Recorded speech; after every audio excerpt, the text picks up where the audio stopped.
By persistent and continued bhavana,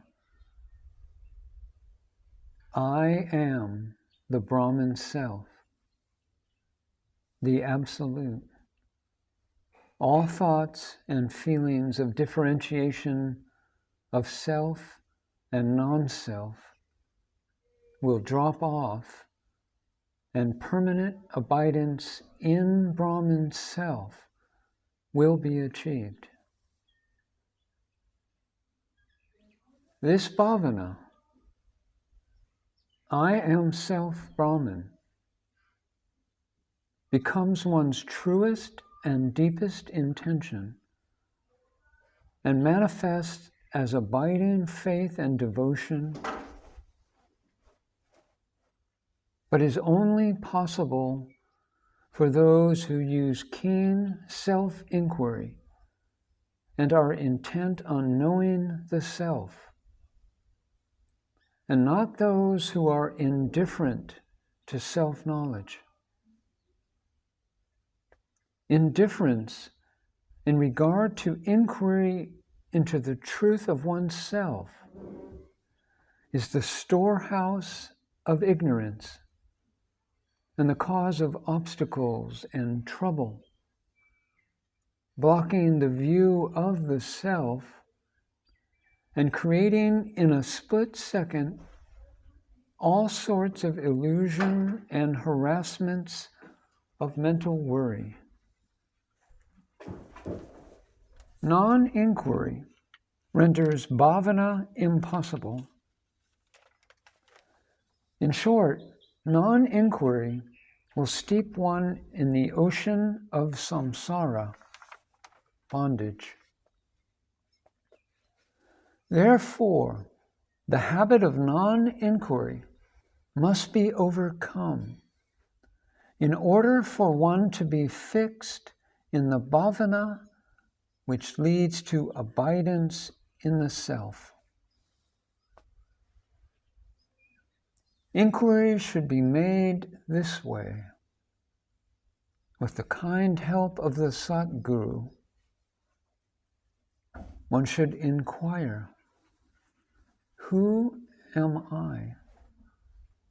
What am I? What is this world? What is the reality behind all this?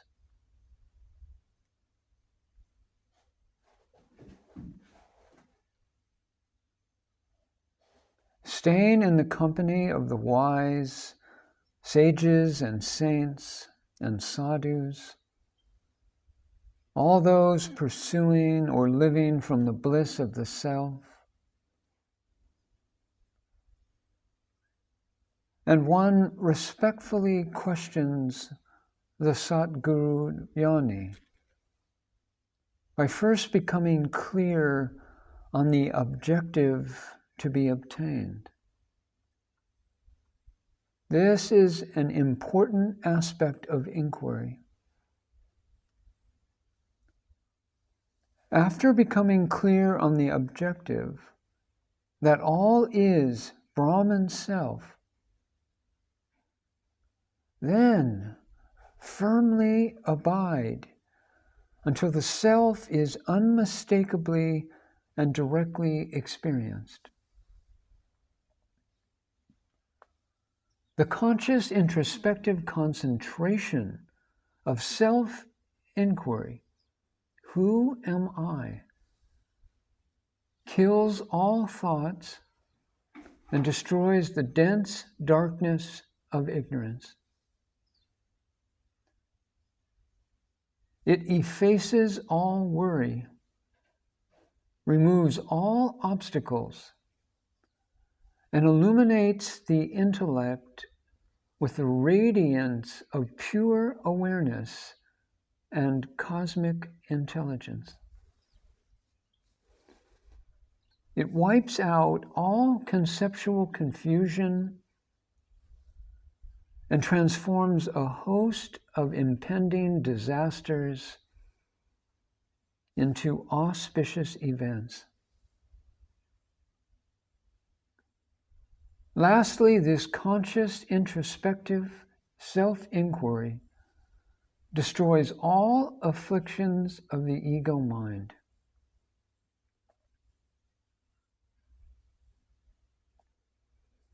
Only by those strong-willed ones who make honest and earnest, persistent self-inquiry will the turbulent mind be controlled and fixed in stillness, in abiding faith and devotion as one's deepest and truest intention,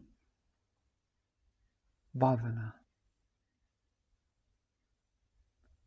In due course, all thoughts, obstacles, and ignorance will disappear, yielding place to the effulgent awareness self of mukti. One should relentlessly pursue self-inquiry until all conceptual forms of creature, world, and creator merge and disappear in the pure, thought-free, alert awareness self. This enables one to abide in deep bhavana as the direct experience of I am the Brahman self. Eham Brahmasmi.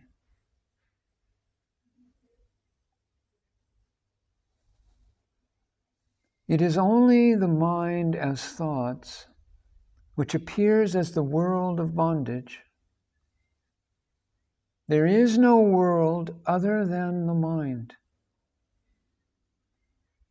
On inquiry, this mind turns out to be nothing but a group of ripples in the still ocean of pure awareness self. I am that self only is the conviction needed. There is nothing apart from that. Ever abide in the conviction born of this direct experience.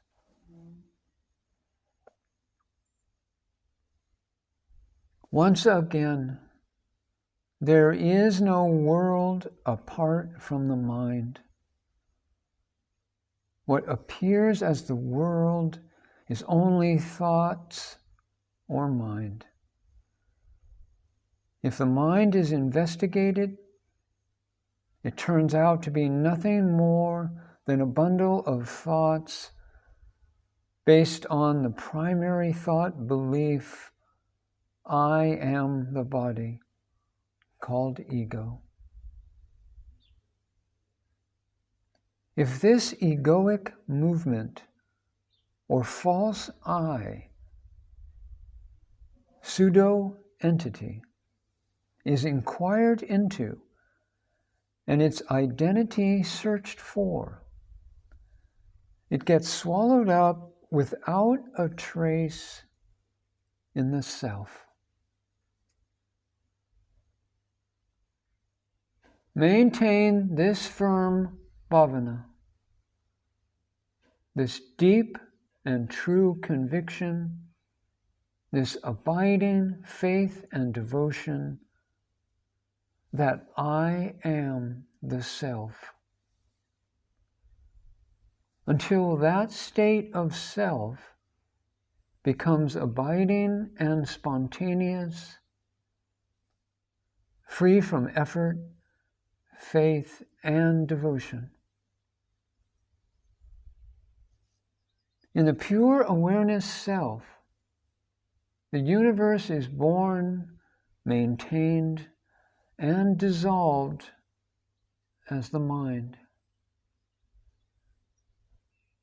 Therefore, There is no mind, thought forms, or objects apart from the self. Ever abide in this knowledge with conviction. Ever abide as the self, formless being,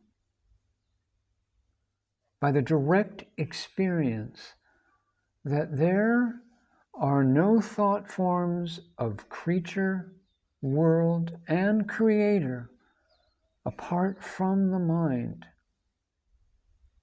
and that mind is just a bunch of ripples, and who I am is the still ocean of pure awareness self.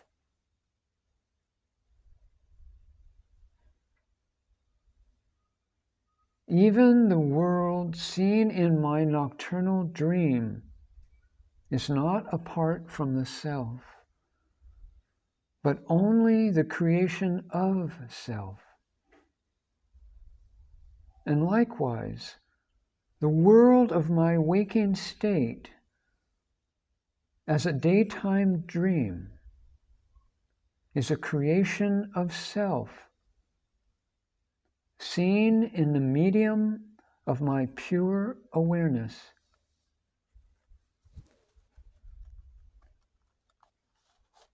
In this direct experience, one should firmly abide.